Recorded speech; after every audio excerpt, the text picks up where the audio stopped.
Hey everybody, Shane Presley here to tell you about my friend's music record shop. Check them out, 4191A Manchester Avenue in the heart of the Grove, right between the demo and the ready room. Head down there and visit them and pick up some new records. They always new vinyl in every Friday. Lots of great used vinyl, CDs, tapes, and a fantastic local selection. Get on, take a look, pick up some new music. They do a lot of live in stores on Saturdays and all kinds of fun stuff. So get out, support your local record store. Find them online, Facebook, Twitter, Instagram, musicrecordshop.com. This is Nick Vatterott. Listen to the Rock Paper Podcast before it listens to you. Brought to you by the NSA.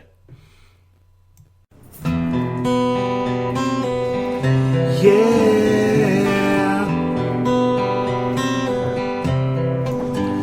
this is Rock Paper Podcast with Shane and his guests.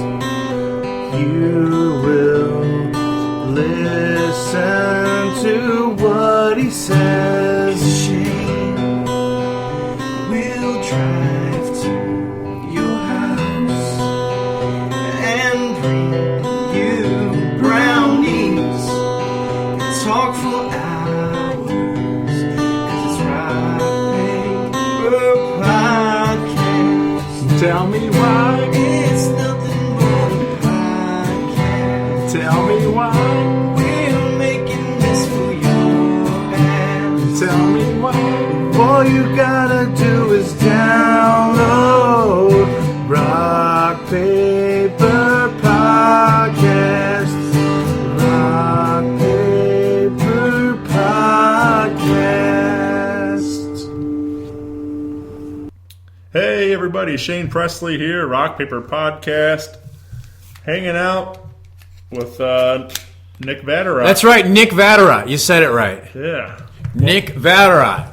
Second appearance. Yeah, big, the fans were demanding your return, and More Vatterott. I get emails constantly. Oh, most are from me. Yeah. Mostly it's me emailing you going, when am I going to be back on?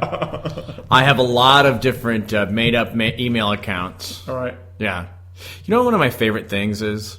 On Twitter, when people are mean to me, people go, "Well, Nick, how do you deal with all the hate that you get on the internet?" Which is a lot. It's mostly hate.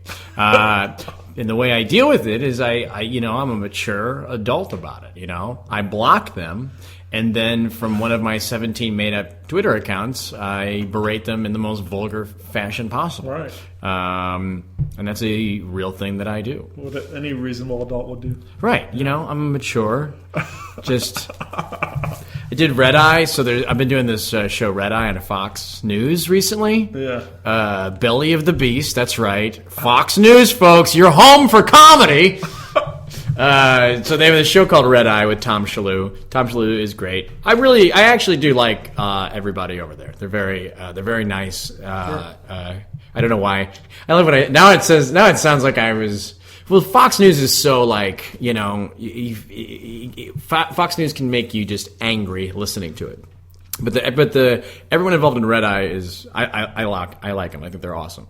But they let you sort of voice an opinion that is not generally in line with the rest of the programming, which is great. But the downside of it is that after I do it, I will get just this barrage of hate from people who watch Fox News. I think I made fun of Trump last time I was on there because come on, because he's just nothing but he's doing nothing but giving you stuff to make fun of, you know. And then all these people are berating me for so I just block them and I just go into one of my other Twitter accounts and just do whatever I can to make them, because I think it's funny It's what I think is funny is blocking somebody and then attacking them from some other fake account, Right. And just say nothing but stuff to try to get under their skin, because it's so infuriating when someone yells at you and you can't yell back at them. So I don't check any of the other accounts or anything. I log into it every once in a while. I'll just barrage of just to get under their skin, Yeah. and then wash my hands of it and walk away. Just the idea that there's some guy out there who's just like, dang it, this guy just screamed at me, and Yeah. I can't yell back at him. You don't want to get involved in Twitter exchanges, you know. Yeah. I've never got any of that. Well, you're a likable guy. Yeah. You know. Well, thank you. There's nobody who I don't know anyone who's shouting hate at you. Why would they Right. do that? You don't want to, but don't you ever like go on Facebook? Do you ever do a Facebook post and get into it with somebody on Facebook? Not really. I don't know. I have a hard time even getting anybody to engage socially with my pages at all. So it's like. But I mean, I'm not talking. I'm talking like like some relative of yours. This is what happens on Facebook. Some like friend or relative or somebody posts something. Let's say Barack Obama is a Muslim. Yeah. They post that, and you want to like. I'm better about it now. Somebody wrote something. So this is something that I've talked about before. Somebody wrote, "I think all Muslim Americans need to go back." Somebody posted like, "I think Obama is a Muslim" thing on Facebook, and somebody commented, "I think all Muslim Americans need to go back." And then it's not like that wasn't an attack at me, but I still wanted to engage with them, and I just was like, "Really? Like you want to go down and tell Muhammad Ali that he needs to go back to Louisville, I think is where he's from, with all the other Muslim Americans from Louisville? Like, what are you talking about, That's what you've never gotten anything like that where someone's posted some racist stuff on Facebook and you've wanted to like... Yeah, I don't know. Usually I end up blocking them or unfriending them if it's something just dumb like that. But I'm fine with disagreeing with people's political stance and stuff. Sure. That's what the beauty of being American here. We say that. Yeah. Do we mean it? but I'm just now very argumentative and stuff. Well, you're a better person than I am. I get infuriated when somebody posted with the gay marriage thing, and they were like, "It says in the Bible that being gay is a sin," and you're just like, "Who are you? Yeah. How are we friends on Facebook?" Yeah, that's usually the case. Like I don't need that kind of negativity in my life, so I just end up deleting them and that's what I do now. Yeah, I'm better about it now. All Facebook is just me, just like trying. My hand starts shaking, and my mind says, "Don't do it, Nick. Yeah. Don't engage in this thing." I've lost hours of my life. Yeah. Like I get up in the morning, and I'm like, you know what? I'm gonna write a screenplay and the great Canadian novel and all this stuff, and then I see some Facebook post, and then I spend like an hour like honing and crafting this like response to it. I'm like, what am I doing? Right. And the thing is, like, when even do that, like, you try to educate them on something, right? And it does no good. Like they're never going to change their stance. You're never going to be able to sway them on their opinion. That they're stuck. This is how I feel, right? And so that's where I get into the point where it's not even worth wasting my time. But it doesn't matter. They could say Obama is a Muslim born in Kenya.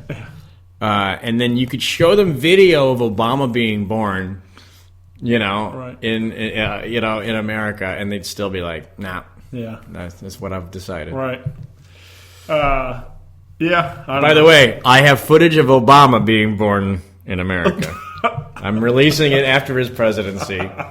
Why I've been sitting on it for so long, I don't know. How I got it, I can't tell. Yeah. If I tell you, I have to kill you. I'll just say I have a time machine that I use for real stupid reasons. Just videotaping births of famous people that you can't even tell who they are when they're being born. But if you look at this baby, it looks like a baby Obama. Yeah. Little Obama baby. Thanks a lot, Obama. Thanks a lot, baby Obama. There's a dimension because there's like so many dimensions out there. Yeah. And there's a different dimension, and in every dimension is a different possibility, or there's like one little thing different from ours. And Barack Obama's a baby, and he's running the country. Yeah. And there's people going, "Thanks a lot, baby Obama," as a thing that is a meme in that dimension. Right. We talk mostly about multi-universe, right? Yeah, And sure. okay, great. Just want to make sure I'm on board. Yeah. There was some cartoon, little cartoon drawing on Facebook the other day, and it was said there was a guy with a gun or something, and then it was like Obama shows up, and he's like, I'm going to take your guns. And he's like, what? And he's like, and Obama's like, yeah, and replace them with katanas. And he gives him a sword or something like Jeez. that. And then the guy's like, whoa, thanks a lot, Obama. And then Obama like kind of looks like sad. And he goes, actually, that was serious that time, or something like, whatever. It wasn't sarcasm this time, or something like that. Man, It made me laugh pretty hard, though. that's pretty awesome. Yeah, I mean, I could go for a katana right now. Katana, if we lived in a katana-loving country, Yeah. I would love that. Yeah. I think that is the thing I hate the most about guns. Is that I get it. If people want to have guns, they can have them. I understand that. I get it. Second Amendment, I get it. I understand it. I just think it is. I just wished we were in the dimension where guns weren't ever invented and just katanas. Like that was the one with that Leonardo had, right? Yeah. The Leonardo turtle. I think so. He had 2 katana blades. Is that right? Or I think, hold on. He had some sort of sword. Yeah, and then Raphael had the Size. and Michelangelo had the Nunchakus. Yep. Is it nunchucks or nunchaku? I say nunchucks. I can't tell if it's nunchucks. Someone once said it was nunchaku, and that we're Americanizing it. Yeah. Um, And then you got Donatello with the bow staff or whatever, or something. the weakest Yeah. of all. Piece of broom handle Yeah, is what he's broom got. handle. And then the other guy's got size. Just a very inefficient weapon, I feel. Nunchucks aren't the best either. Really, they should just all have swords. Right. Swords are the best. Katanas are the best. If we lived in a society where... Because, like, the thing with guns, people think having guns is they're tough. But really, like, there's nothing tough about shooting somebody.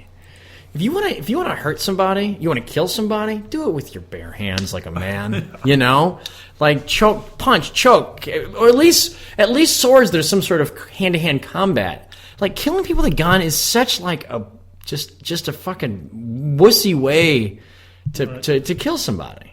I don't understand it. Yeah. Swords. Attack people with swords. Sure. Give them a fighting chance. Be a man about it. Well, the same thing in hunting for sport and stuff. Like, Right. I feel like with deer hunting, that bow and arrow is a much more. You actually there's some skill involved. Exactly. Instead of shooting it with a rifle from. Just shooting with the rifle. I get it. You want your dumb gun and you want to go shoot deer because you're just whatever. Because that's a moving target. I listen. You want to hunt? Great. That's your thing. I'm into pinball. You know what? Maybe people don't like. People think my pinball thing is stupid. I'm not offended by it. Yeah. I think it's also fun that I don't understand too. If I think hunting is dumb, people get so offended by that. I think it's, again, I'm not liberal or conservative. I'm a comedian, and it kills me that like there's this whole like conservatives think liberals are so easily offended and too PC. Like conservatives, again, it's a blanketed generalization. I get it, but I'm just saying there is a lot of this sentiment from the right towards the left that they think they're too PC. Oh, the left is so politically correct. I can't make a joke about anything and they get offended. I can't make a joke about gays, or I can't make a joke about precious Muslims, or I can't make a joke about, whatever it is. I can't make a joke about Mexicans. They get all PC. I can't make a joke about women. They get all PC. They get so offended. It's just a joke. But you make one joke about Christians or the NRA and they lose their fucking mind. They just lose it, you know? You make a joke about hunting. That's my right to be I can be a hunter if I want. Don't make fun of hunting. That's my Second Amendment, making fun of my hunting ability. And that's my That's a national pastime, is going making fun. I was like, it's a joke, man. Chill out, you know? You want to make fun of my pinball? Great. Make fun of my pinball. I know pinball's stupid. All right? I get that it's stupid. You want to make fun of it and say it's the stupidest, dumbest thing? I'm fine with that. I still like it. It's my thing. I'm not going to think different of you. But if I make fun of hunting, people just get so offended by it. Hey, you know, oh, we use some, you know, like hunting, you know, like it's what I do. It's my life, you know, every weekend, you know, and so I don't have to be around my wife, you know, so I can go hunting every weekend and just slaughter just innocent, unarmed animals. I can make fun of hunting. Chill out. Take a joke. I get my 30-pack of Bush camo cans. I love those cans. Go out into the woods. Those camo cans are amazing. Yeah. They get the little orange around the lettering. So funny. Oh, man. You know what? This is probably the most political the show's gotten. Really? Already? Yeah. I got tons of political stuff. Yeah. Can I tell you my other political thing? Sure. This is a big political thing I have right now. Whatever you want to say. Do you know in superhero movies, there's always like a guy, this is what I was thinking about this past week. In superhero movies, by the way, it's not political. I'm saying it shouldn't be political. Yeah. We should be able to make fun of everything, you know? But the one thing this is the one thing that, maybe this is a little political. In superhero movies, okay, there's always that one guy who hates the good guys because they're mutants. You know, right. And people are like, we got to get rid of the mutants. You know, and then and they're like, well, why get rid of the mutants? Because some of the worst people in the world are mutants. Yeah. And they're like, yeah, but those are villains. You know, and it's like, yeah, but I can't tell the difference between which mutants are good or which mutants are bad. You know, we got to get rid of all the mutants because you can't trust any of the mutants. That guy's always the biggest jerk of the movie, right? Yeah. That's Donald Trump. Yeah. In a nutshell. That's exactly, and it kills me that all these people are voting for the worst person in every superhero movie. All right. And he's like doing exactly that, you know? He's doing exactly like what the lame guy in superhero movies. Sure. And by the way that's going right now, if we continue to go down the typical plot line of that character, he will eventually be saved by a flying Muslim Mexican at some point. All right. I think he'll be like, it'll have to be like, oh, I get it now. I'm super racist. I should stop doing that. It kills me, the people that love Donald Trump. Yeah. Do you like him? I honestly haven't paid attention to any of this stuff. Like I enjoyed him when he was on Celebrity Apprentice, but when you saw Celebrity Apprentice, you weren't like, this guy needs to be our president. Yeah, no, that never crossed my mind. No, but so I don't know. I do find it funny though, like how even like The Simpsons predicted Trump running for president. Kind of really some episode of what and how there was and then just stuff like Idiocracy with like President Camacho and all this stuff. Right, I feel like we're getting closer and closer to that kind of becoming a reality. Like I don't know if it's exactly Trump, but I feel like it just feels like how we're getting the. I mean, you know, you got Schwarzenegger. Yeah. You got Jesse Ventura, which I love. 2 people from Predator became governors. It's amazing.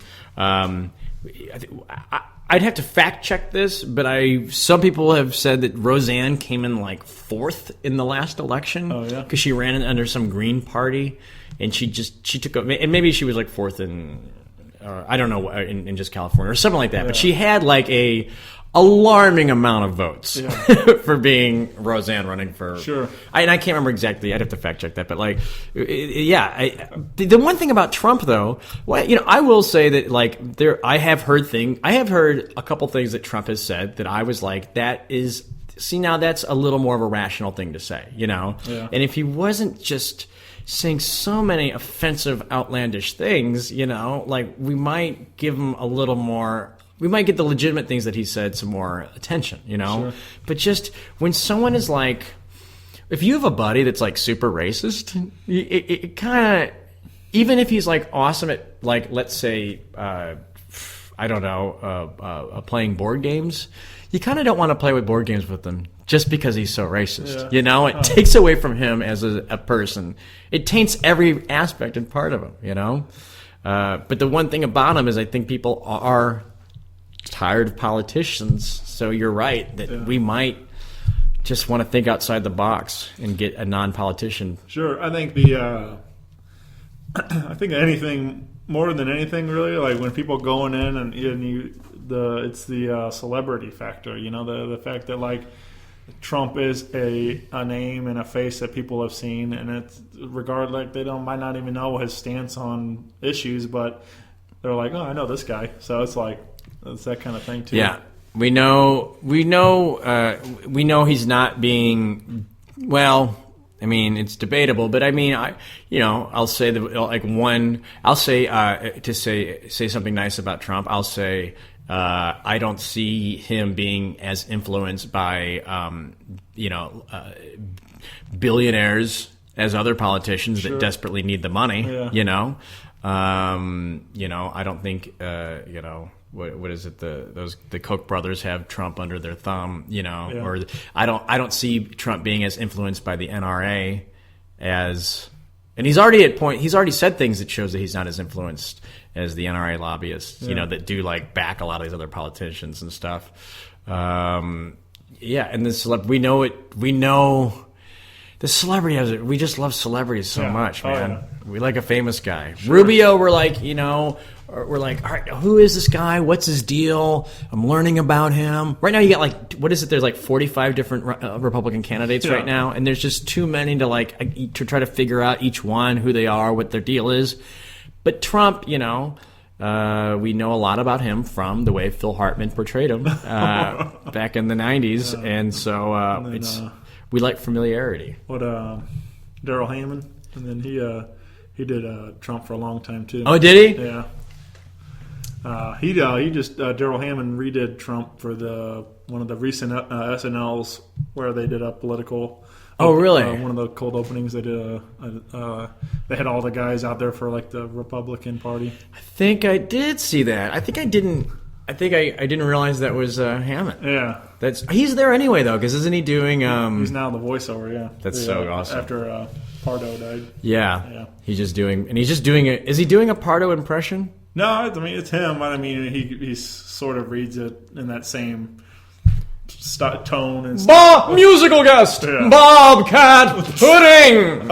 Right. But no, I think it's some kind of trick in your brain, like just hearing those names and stuff. Like you're automatically, start hearing it as Pardo saying it, no matter who says it. Right. It's all going to kind of come out sounding that way regardless and stuff. So, I mean, that's what you heard him do that opening for 40 so long, years. So, right? So. It is one of those voices that you like. I have a sound image an audio image in my brain of how he sounds, but it's a hyperbolic version of him. Yeah. So when I watch it, it's not as Pardo as my brain remembers it is. But in my brain, it's like and featuring the Time musical guest, the Time, stuff like that. Yeah. Do you remember the Time? Oh yeah. What was their song? Jungle Love. Is that what it was? Yeah. How's Jungle Love go? More Stay in the Time. My jungle love, oh yeah. That's the know you. Jungle love, oh Yep. yeah. Oh wow, the Time. Yeah, I mean, they had of Jay and Silent Bob Strike Back. They were in that movie. The Time did? Yeah. There was there was a scene. There was a scene. Jay and Silent Bob are outside the gas station, and he says to him like. Jay's saying something about yeah, me and Tubby here, we model our whole lives around that shit, Morris Day and Jerome or something, and then he goes into that whole jungle love. I think I wanna know you, yeah. and then at the end of the movie they throw like a big party and it's at a Time concert. So yeah. I forgot. I think I forgot that. There's such an obscure band, sort of. I guess to me, I guess they're not obscure if you're familiar with them as much. I love that classic movie trope of ending with a concert. Yeah. Like, what was it? Is it Rat Race where they end at a Smash Mouth concert? Oh, I don't know. I don't even know. I'm sure I have seen it. It's so funny ending at a big concert. Yeah. I'm gonna write a movie where they all end at a big concert. Yeah. Just because it seems to be because if you want people want familiarity, and that's what I'll give it to them. Yeah. As a comedian, you want to be familiar. Do you think about that in comedy at all? Do you find I find some people ask me, or we talk about like, what's the difference between like what is alt comedy? Oh yeah. And I feel like what would you if you did define alt comedy, what would you say it is? I don't know. Like, I don't know. I'm not really sure how to define. Yeah, but like, I don't know if it has a definition. Yeah, it's different to people. I think that's sort of the problem with alt comedy because it means different. Yeah, I think it's just something out of the norm. Like you're going to get guys that are a little more, not just set up punchlines and stuff. You get a lot of different things involved. You get a little more storytelling in there. You get sketch and improv stuff too. And yeah, I just feel like so many people have like a image of what a stand-up comedian is supposed to be. Right. You got your Seinfeld and even Foxworthy and all these guys that were huge, but there's so many guys that were influenced by that to get started, but they're doing a totally different thing now, right? And it's hard to put them all in the same kind of genre because they're all doing very different stuff in comedy. So I don't know. Yeah, it's difficult to exactly put a definition on it, but I think a lot of people have a different idea of what alternative comedy is. Yeah. But I've sort of realized that if you go to like an alternative comedy show, then it's often a lot of comics that you would see that do a lot of comedy clubs. Oh yeah, and they're doing the same act at the alternative comedy club or the alternative comedy show that they would do in a mainstream club. So then what's the big difference between? But I do think like when you do a club or you do an alt room, I feel like while oftentimes I feel like the audience, I think the biggest difference between an alt room and in a comedy club is the expectation of the audience. Yeah. I feel like there's while you got some comics that would do different things in the alt room that they couldn't do in a club, I feel like familiarity is like the biggest difference between alt and comedy clubs. Like when a comedy club audience goes to a comedy club, they want familiarity. They want jokes that sound like jokes they've heard before. Oh yeah. They want comedians that feel like comedians they've seen before. They want the subject matter to be stuff that's familiar to them. And I feel like in an alternative room, the audience is sort of there's probably and again, this is a generalization, but I think almost like the less familiar, the better, Sure. Like they like the idea of something that's not familiar, In fact, if something does feel familiar, that's when it starts to, feel hack or like, oh, this is too close to something I've already seen and it doesn't get as much of the response, Sure. I think it's a weird difference between the expectation of what an audience wants when they go to two different shows. I saw Sean Patton a while back at Foam here in St. Louis. Very funny comedian. Oh yeah. Great storyteller. Yeah. So I saw him there for the first time, and I was very excited, especially one of my favorite comics in a small little bar. Yeah. And great crowd in there, and he put on a hell of a show. Actually, one of the favorite part of the show, he's up there. doing something. He's like looking out the curtain. You know, the stage is like right there by the window in the front door, and he's like looking out the curtain, and he's like doing some kind of bit, and then he like goes out the door, and he didn't realize it was locked behind him, so he got locked up. And instead of like breaking character for the scene he was portraying, right, he marched up the sidewalk and comes in the back door and right up back through the crowd and like just stayed in character the whole time, screaming about something. That's so funny. And there's like, of course, all the people on the sidewalk are looking at him like he's a madman. Oh, like, right. They have no idea what's going on. That's so funny. I was losing it though. It was so funny, such a great moment. And then I saw him, maybe 6 months later or something. He came back to town and he played the Funny Bone. And did a completely different hour in a club compared to what he did in a alt room bar show. But it's just like you don't get a lot of that. If it was a club, there was no way he'd be able to walk out the door. And that kind of there's a lot of that kind of stuff. Like it's just a totally different show because of the surroundings and everything else and the atmosphere. Yeah, and the audience and everything else. But if you can get I think from a starting place in a comedy club, I think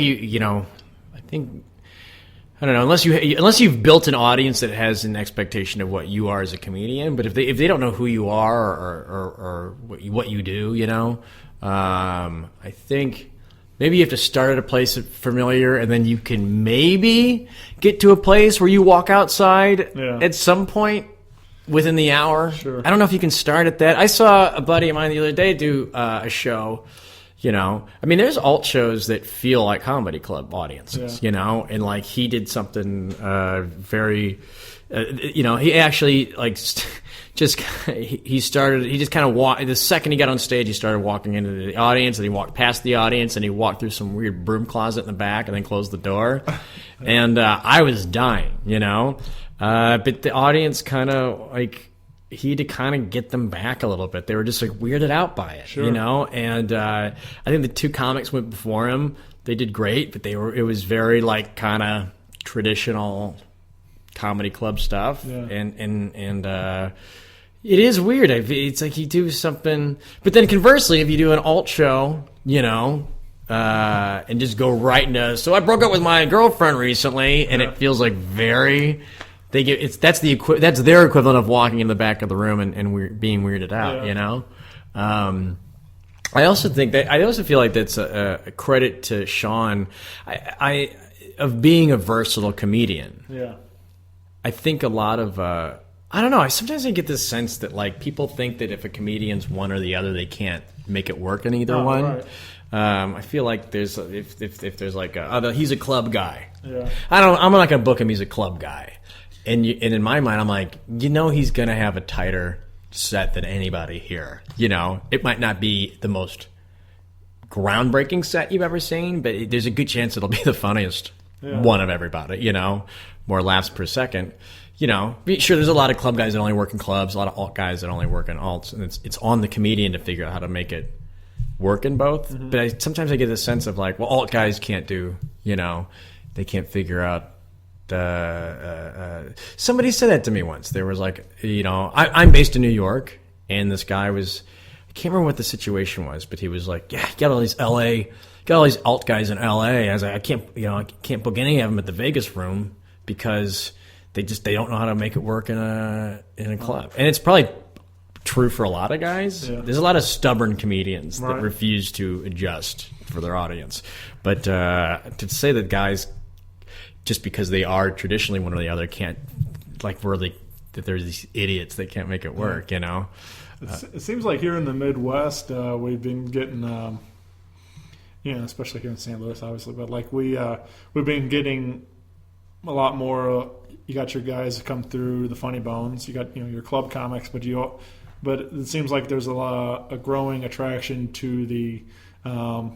Like I said, more of the alternative rooms, like the Firebird. Firebird and stuff. A lot of these places have been booking one nights and stuff, and I think those are, for a lot of people, are a little more enticing than doing a whole weekend at the Funny Bone sometimes. Or I don't know exactly how that works, but it just seems like for scheduling purposes, I guess. But it's I don't know. It just seems like there's a lot of guys been in Firebird, and there's even like pageant. They do a lot of Sure. But I mean, the Duck Room at Blueberry Hill. Duck Room's been doing a lot of good stuff.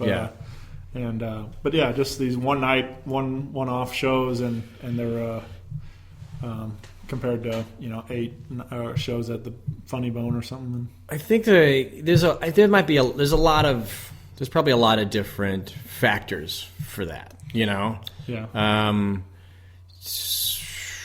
The problem with the alt rooms is that you either have to, as far as being a touring comedian goes, you have to either be at a point where you're a draw to, pack the audience yourself with your fans, or that and this is what's great about, what's happening in a lot of cities like St. Louis across the country, and Milwaukee and Des Moines and, all these cities that you never really thought of having a comedy scene are now all have these great indie comedy scenes happening there, and that they're able to, make have some sort of conglomerate, bare knuckle comedy in St. Louis, or Beast Village in Des Moines, Underground Collaborative in Milwaukee, where they're able to sort of build an audience. So a comedian can come through, and because they've built something up, there's an audience there for that comedian. But it's hard to build a more than one night of an audience to come out and see you. Where a club is you can have, the club is a comedy club, so they have people go there because it's a comedy club, Sure. and the average person knows that that's where to go to get to see comedy. But I think, you go to, if you want to work a bunch of nights in a row, the club is more lucrative, unless you're at a point where you're more of a draw. Then you can do like a bunch of nights in a row. You just have to do them in different cities, because it's hard to have like build a week's worth of audience. Chappelle can do it. Yeah. Chappelle can come through and sell out every single night for his own audience. I think he did 8 shows at the pageant Did he really? That's insane. in 4 nights. So he doesn't need a comedy club, because he can do. He also doesn't need to move from city to city. I think the one nighter, it's so like, unless Chappelle could do it, but like even the average, very well known comedian, that could probably just go to a town, go to, let's just say, a Firebird type place, and fill the entire room up with their audience. They can do it one night, and then they got to move to another city the next night, because it's hard to do it more than one night. But I think that's why guys like doing that more than the club, because the club is a week of people that are not necessarily there to see them, and you got to deal with all the, you got to deal with check drop, Sure. You got to deal with club, just some things that don't make comedy ideal. Right. That some comedy clubs sort of have happen. So it's more attractive for people to be like, I'd rather just go one night, for an audience there to see me, so I can do comedy on my terms without dealing with check drop or telling them that I can or can't do this or that, and then move on to the next city the next night, as opposed to be able to get to that point is more attractive to a lot of guys and girls that do comedy, and as opposed to just, grinding out a week at a place that's just like, I smell like smoke at the end of the thing, there's people were screaming at me because they were too drunk, but the club was afraid to kick them out because of this, or they were afraid they'd lose money. There's so many things in clubs I would love to change, and I hate whenever I talk about this, people will go, Nick, you've never ran a comedy club. What do you know? It's like, you know what? I've never like been a parent either, but I know that you shouldn't, slap your kid and charge them for soda. There's just there's certain things. I think one things that clubs need to get rid of, and these are the reasons that comics don't want to do. They'd rather not do clubs. They'd rather do like these alternative rooms, is like because we were talking last night about the check drop thing. Is I think So I think comedians have been attacking this for a long time. Right. That they hate the check drop. You've got in your set, you got to do some tried and true at the top to kind of get them. Once you have them, then maybe you can kind of try some newer stuff out. But once you get into that third, if you're going to say like your set is divided up into 4 quadrants, the first quadrant is getting them. Second quadrant you can kind of play around with, but then third quadrant is where towards the fourth is where the check drop happens. Yeah. There's not a lot of places to kind of work on stuff or try stuff out. You're sort of like, because it's hard to work out stuff during that check drop. So then you're sort of. And it's also just not ideal for comedy, People are like talking, they're looking around each other. Not only are they distracted and not paying attention, but they're also a little bummed out. You ever eating and the waiter drops off your check in the middle of your meal? It's always a bummer. Yeah. It's sort of this is coming like, just this is all. This is going to be over in a little bit. The check, what the check drop is? It's the club just whispering in everyone's ear, "You're all going to die one day." This is all going to end. This is all going to end. All right? Just so you know, this. I know you're having fun right now, but this is going to end. So that's the subliminal thing that they're saying. Yeah. Comedy club owners don't care. They don't care. They're like, just be funny. Just get. Also, we already got their money. Who cares? They don't care. Yeah. I think what we need to do as comedians, if we want this to change, is approach it from a business mindset. Like if I was on Shark Tank, I'd be like, Sharks, this is what I'm going to pitch to you. You will make more money if you get rid of check drop for these simple reasons. First and foremost, and I think this is the only reason. This is the only reason you really need to give them. They'll sell more drinks. They'll sell more drinks if you don't, if a waiter just was like, halfway through your lunch, be like, you can't order more drinks. He's not going to sell as many drinks as he could if he sold them the whole time they're eating. It's simple, You will sell more drinks every show, every night throughout your year. You just make more money by not cutting them off needlessly. I understand. There's 2 shows a night. Early show, you need to turn the room. I understand. I completely understand a check drop on an early show. Yeah. I understand that. If you're a club, some clubs have said, because I've talked about this with club owners, and been like, well, club owners also, there's clubs in this country that don't do check drop, and it works perfectly fine for them. Skyline Comedy Club in Appleton, they don't do it. I go, why don't you do it? He goes, why should we? I was like, you're right. I got the idea to not do check drops from a club owner. That's where I just assumed that's what you had to do, because that's what everyone just assumes you should do it, because that's how we've done it, right? Sure. So if you're some clubs use the check drop. Say it's a showcase show, like New York, they'll have like 9 comics on a show. They use the check drop spot to give a comic that they wouldn't normally book an opportunity to showcase, So it's the spot that no comic wants, so they give it to a new guy who's got he comes in gun blazing, trying to cut his teeth, and I do think if you it's like putting a weight on the bat in the on deck circle, if you can make an audience laugh during check drop, then you really, then you can, they'll start working at the club. So I understand it gives young comics an opportunity. I understand that. Early show, and there's a late show, got to turn the room. I understand that. A third factor that I don't know about, I'm open to, I understand. Your specific club might have a certain thing. You have to be out of, I don't know. The parking lot shuts down at a certain time. You need them out of there. I don't know. I understand there's an extra thing. So there's one club where there's a staff. The staff, if they work more than like a certain amount of hours without a break, then they have to take a break at the end of their shift. Yeah. I saw this one time at a club where they all just sat there for 15 minutes.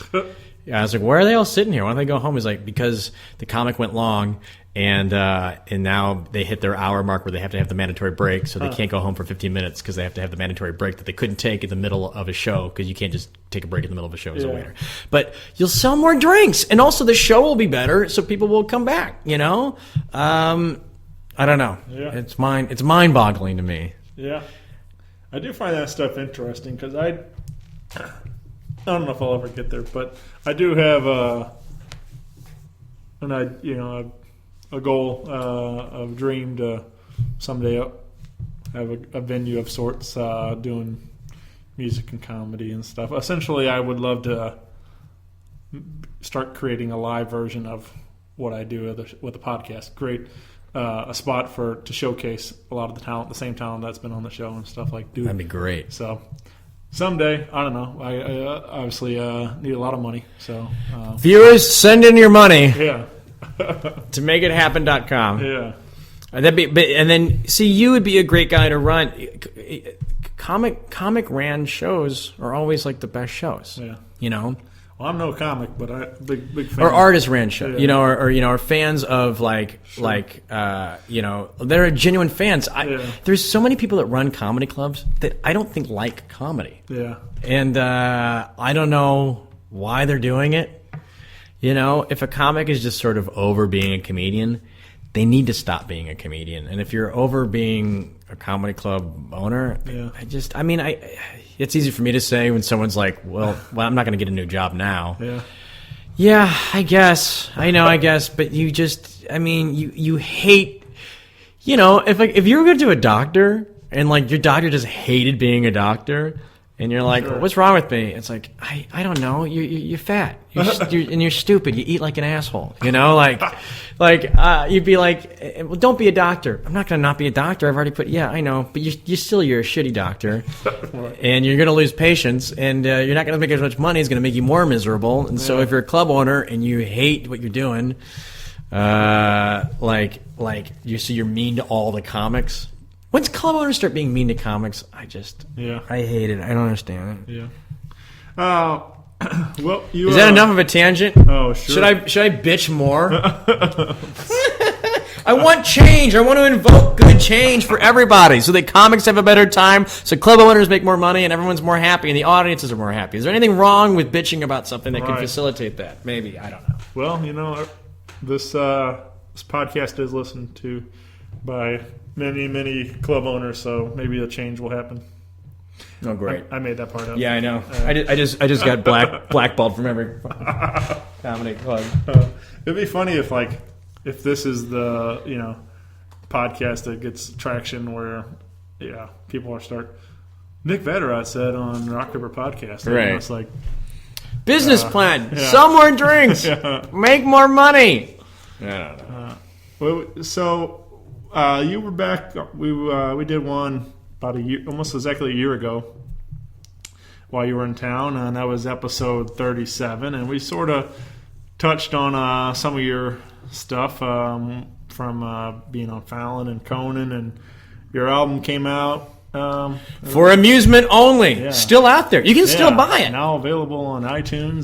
Before Disney puts it back in the vault. Yeah. It's on iTunes. It's on Spotify now. It's on every streaming network for amusement only. I'm sure you can pirate it. I wouldn't recommend it.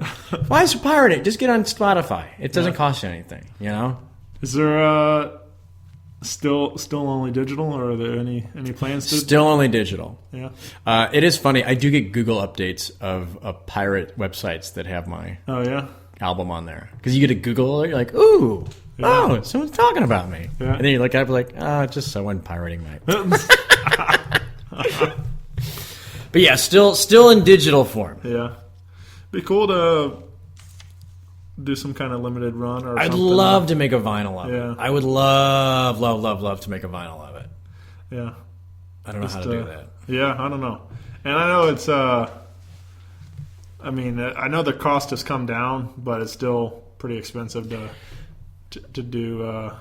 I would do it. It's a matter of coordinating with. It's more involved than just me deciding to do it. I have to convince other people involved in it that I want to do it. But I thought it'd be fun to kind of talk about some, because we didn't really dig too deep into your growing up here and stuff. And my roots. Yeah. My St. Louis roots. Yeah. Highway 44, past the FARC. I just farted. Go down the Ozarks. Got a pontoon down the Ozarks. Went down there for Memorial Day weekend. Party Cove. Yeah. I was gonna ask. So, what's your favorite St. Louis spot to eat at when you come to town? Oh, it's Lion's Choice. Lion's Choice, hands down. I love Lion's Choice so much. By the way, Lion's Choice, if you're listening, I promote you constantly. It's at a point now where when my parents pick me up from the airport, they just assume we're going to go by Lion's Choice. This is how much I love Lion's Choice. I had a connecting flight from Raleigh. I was flying. I did a Dead Crow comedy in Wilmington, North Carolina. Great club, amazing club. I rag on clubs for the thing for I don't like dance, but there's so many great clubs that do great things and run it great, and Dead Crow is an amazing club. And I was coming back from Dead Crow from I had to go to fly all the way. I drove from Wilmington. By the way, I drove from Wilmington to Raleigh, and it's a 2-lane highway because it was just cheaper to fly in and out of there. And I haven't driven in like a long time, and they got a 2-lane highway. And I was losing my mind. That I was just sitting there. I was like, by the time my first show, I just sort of said to them, guys, I just drove here from Raleigh, 2-lane highway. I got to tell you, I got to ask you something. The left lane is for passing, right? It is for passing. Because if I'm wrong, please let me know, and I'll stop screaming the whole time I'm driving. The whole time, there's just people, and they're side by side. You can't get around them. Right. 2 lanes, and they're just like, there was a tractor. There was a little tractor in the left-hand lane, and he wouldn't let me pass, and just like, Mr. Good Old Boys, does it move your car? Get out the tractor, go in the farm, or wherever tractors are supposed to be, but definitely don't be in the left lane. I was losing. I almost missed the show because I kept getting stuck behind all these people. Yeah. So that's, sorry, my 2 left lanes for passing. Can we just spread the word about that? But when I flew back, I had a connection in St. Louis. I had a 3-hour connection in St. Louis. And I don't think I realized that I was connecting in St. Louis till when I booked the flight and everything. And I'm flying back, and I get to the airport, and I was like, oh, I have a connection in St. Louis. Oh, it's a 3-hour layover. And I called my parents, and they came. I go, hey, I'm going to land in St. Louis. I'll be there for 3 hours. And I landed in St. Louis, walked outside. They picked me up. We went to Lion's Choice, and then drove right back to the airport and went back. So I literally ran off the airport, went to Lion's Choice, and flew back because I love it so much. Also, I love my parents too. But parents and Lion's Choice, they're both up there. I didn't realize. So there's none up east at all, or what's that? Lion's Choice. There's nothing up towards New York. It's St. Louis. That's it. Really? I've never seen it anywhere outside St. Louis. I think it's a purely St. Louis thing. If I could franchise it, I'd put it somewhere. Yeah. I'd buy stock in that. I don't know. I thought I always I don't know. Never really looked into it, but I didn't realize it was as regional as it. Oh heck yeah! It's roast beef done right. It's the salt. I don't know what it is. Yeah, it's roast beef. I mean, Arby's. You can't even Arby's compared to that's not even the same animal. Right. I don't even know what it is. Yeah. It's beautiful, but yeah, that's hands down. I like emos. I like toasted ravioli. I like all that stuff. But yeah, Lion's Choice is sort of my big St. Louis thing. I love. Yeah. And you didn't start comedy here though. You say you started in Chicago or something? Chicago. First time I did it was Columbia, Missouri. Okay. When I did the comedy contest at Deja Vu, and I did helped start an improv group at University of Missouri. Wrote a humor column for the Maneater, my humble opinion. And then but those 3 things were my favorite things in college. Yeah. I was bombing college. I was just failing out left and right. I'd sign up for class. I'd have to I failed. I couldn't pick a major either. I failed. There's a class you can take. It's called Majors of the University, and where each week someone from a different major comes and tells you about that major. I failed that class. That shows how bad I was doing up there. But my favorite things that I was doing was the improv group every week. There was even a point where I was on academic probation for University of Missouri, but I was still doing the campus improv group every week. And doing that, combined with writing the humor column for the newspaper, and trying the stand-up contest would be once a year, and I'd go up once and then lose or whatever. But really the column and the improv were my favorite things that I was doing. Those are the only things I cared about, and so those were, I always say college where you got to figure out what you want to do with your life, and it sort of did do that for me. You know, not the traditional way. I was more so by showing me what I didn't want to do. And those were my favorite things. So then Second City came through Columbia one time and we went and watched them. I was like, wait, the guys that do this thing that I do every week, they get paid to tour around to do it? No way. Yeah. I got to at least give it a whirl to see if I got to at least try to see if I can be one of those guys.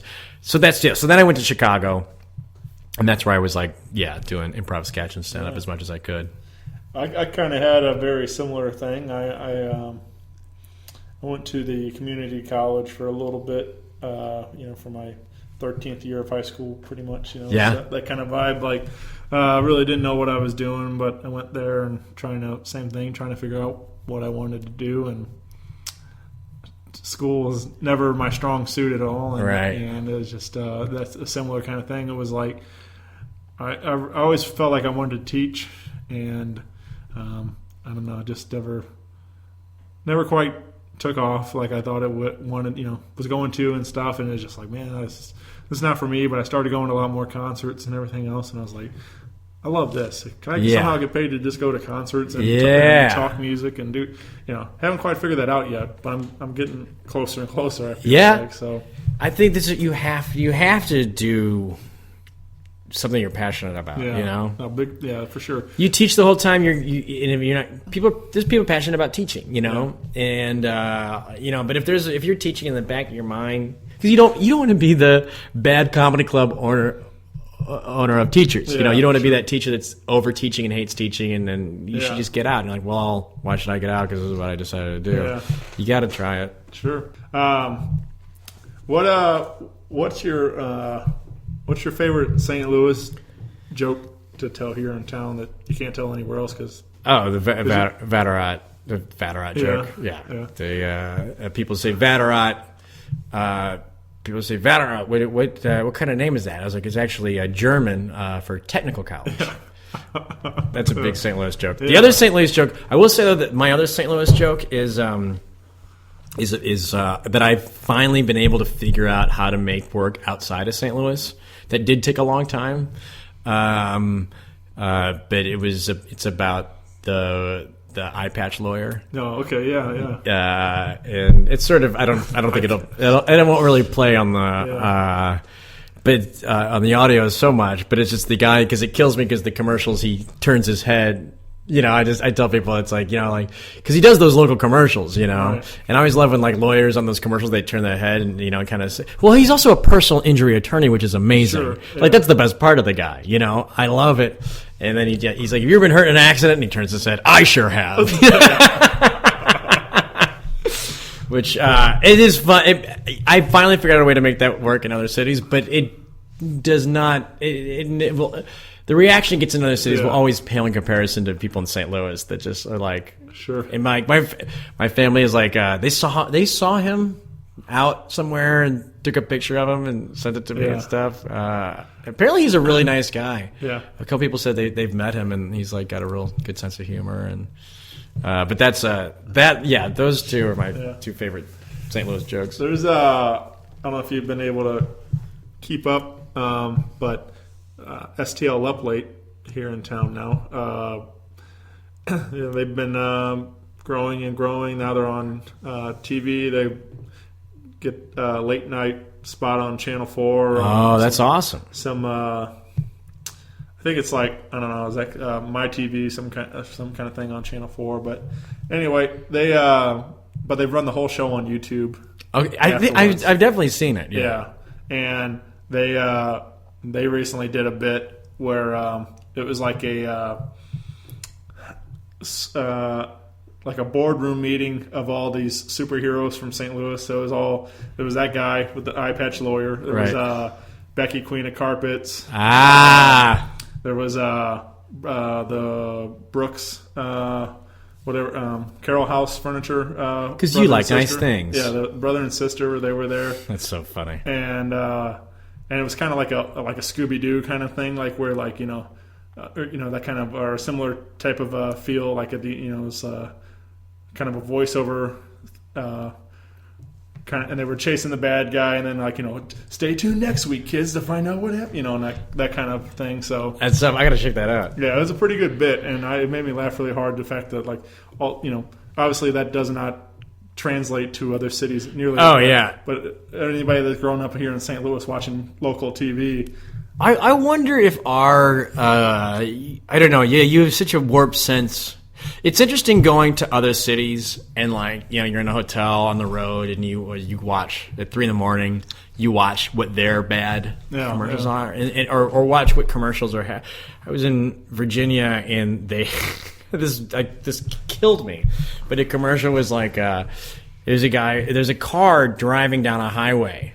And then a guy, and then he's like, "Have you ever been hurt in an accident?" And then like the guy, is green screened in front of the traffic thing. And he's like, "If you've been hurt in an accident, call me." And so while he's on the screen and the car driving is happening behind him, he's talking.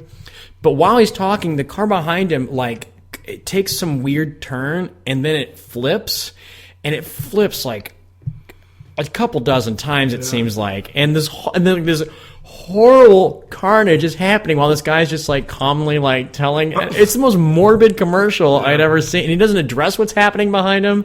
I mean, it killed me. It's hilarious. I do think those little commercials have supplied a lot of fodder for local, comedy groups and stuff. Yeah. But I do think. I don't know. I think St. Louis has some of the most ridiculous local commercials. Yeah. I think they have. I bet. I'm sure a lot of people think that their city does, but I don't know. I lived in Chicago for a long time, and they got some ridiculous ones up there. But St. Louis, like the Rodney D. Young commercials, and which are funny. I don't know why insurance commercials always decided to be funny. That's so weird to me because insurance is like the most like non-fun thing to deal with, like financial companies aren't doing humor ones, but like insurance is. But St. Louis always had like Don Brown. Hi, I'm Don Brown. Oh, yeah. Or George Weber. Hi, I'm George Weber. Weber Suburban. You'll never want to buy George Weber. I see Weber grew one time. I love George Weber.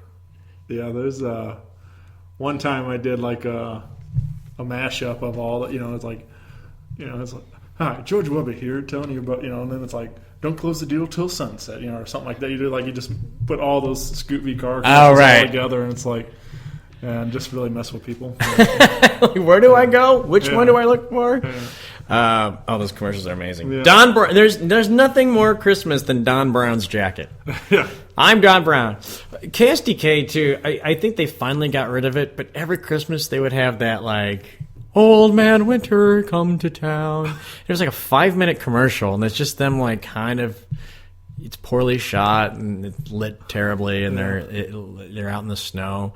But it killed me. It wasn't a great commercial, and they had it on every year for like a decade at least. Right. It's like, come on, guys, shoot a new commercial. Yeah. What are you doing? Yeah. Well, man, we're at the hour mark. Holy shnikey! Yeah, went by fast. Yeah, time flies when you're making fun of local commercials. Yeah.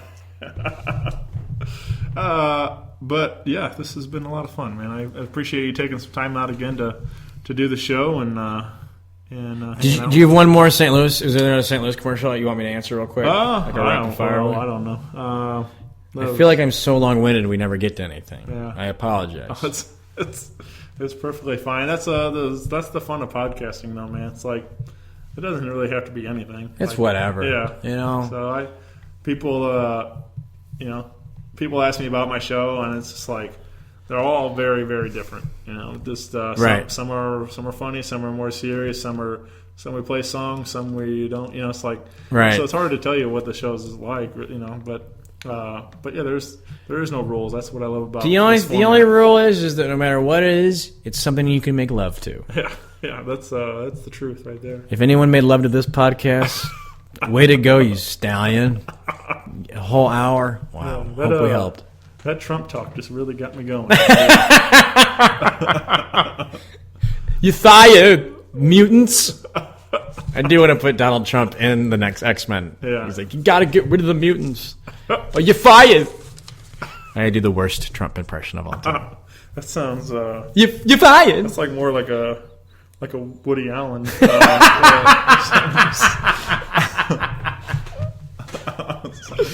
If Trump talked like Woody Allen, I'd vote for him. Yeah. All right, well, pick up Nick's album For Amusement Only. For amusement only, check out the Nick Vatterott Show, the podcast, where each week Nick Vatterott is not there. Yeah. And he takes over someone else takes over the podcast. It's really me. It's a character. That's it. Oh, Helium. I'll be at Helium, sometime, hopefully at some point. We were supposed to do Christmas weekend, but I don't know. I don't know if I should get into it or not. Yeah. The Galleria dropped the ball. They didn't do their paperwork right, which was a huge bummer. But hopefully the Helium date will happen in this next year sooner than 1 year. So come on out for that. Yeah. And follow Nick Facebook, Twitter, and Instagram for all his stuff. And I was going to ask you, you do characters between your podcast and even some quick things on Instagram. You're fired. But do you have a favorite character that you enjoy doing, or?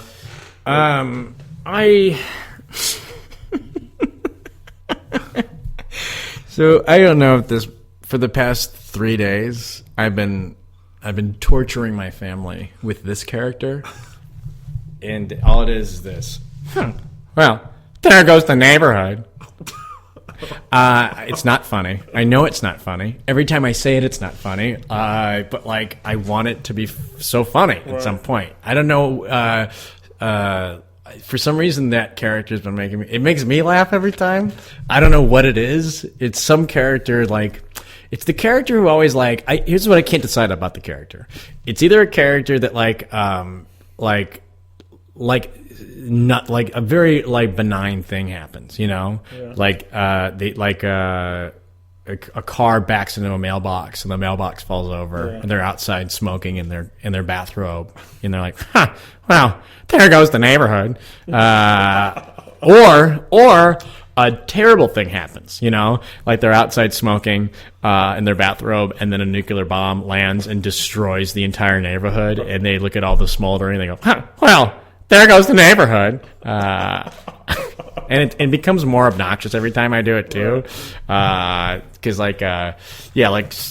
we'll be on Christmas, somebody bumped into a table and the glass fell over. I was like, oh well, there goes the neighborhood. And I don't know why it makes me laugh, because it is. I think my family's about to kick me out of the house because I won't stop doing it. But I want it. But I did. I was like, and I actually said to them yesterday. I was like, guys, I understand this character's not funny. I understand. I don't know why I keep doing it. But I'm just hoping at some point it will be funny when I say it. And then there was a flash flood warning yesterday, and there was a lot of flooding yesterday. It was raining so crazy, and there was a flash, and the creek down by me started to rise up, and it was getting on the road and stuff. And I was like, maybe this is it. Maybe the flood comes up, and we'll be on top of our roof, and the entire subdivision will be flooded, and then I'll be like, wow, there goes the neighborhood, and and then it'll. And I go with that. And will it be funny? But I don't know. Yeah. I don't know if that. I guess that's my favorite character of the past couple days. Yeah. Yeah. I do think there's something like to that. Like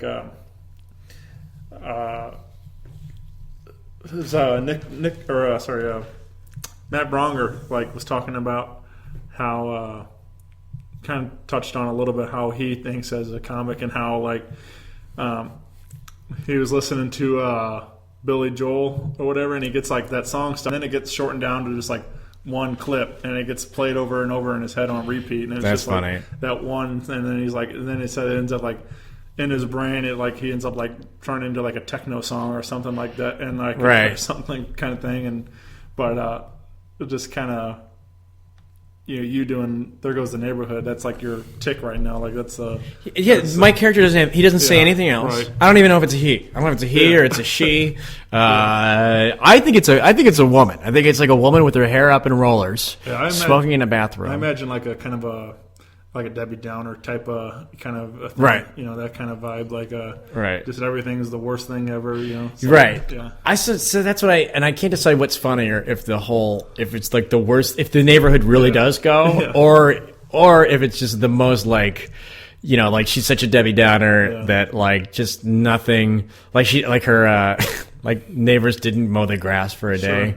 And they just think that's the end of the world. Yeah, you right, know? yeah. Well, I've been wanting, and you're talking about clubs, because I've been so obsessed with just a person who says that, I do want to go online and I want to put together a montage of all the times somebody says that in a movie or a TV show, Right. because I think that'll make me happy. Yeah.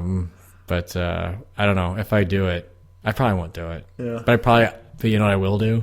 I will go online and try to see how many times I can find somebody. Yeah.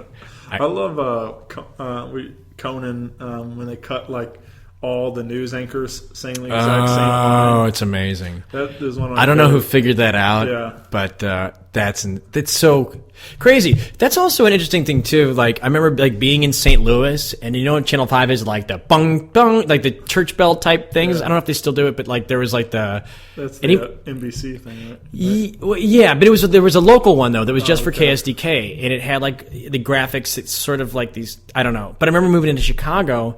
It was the music that would play before the local 5 o'clock news. Yeah. And then I remember moving to Chicago, and their KSDK local affiliate played the same exact music. And that was like a first time I was like, oh, we just use the same music that, and they use the similar graphics too on the local KSDK or local NBC affiliate. Yeah.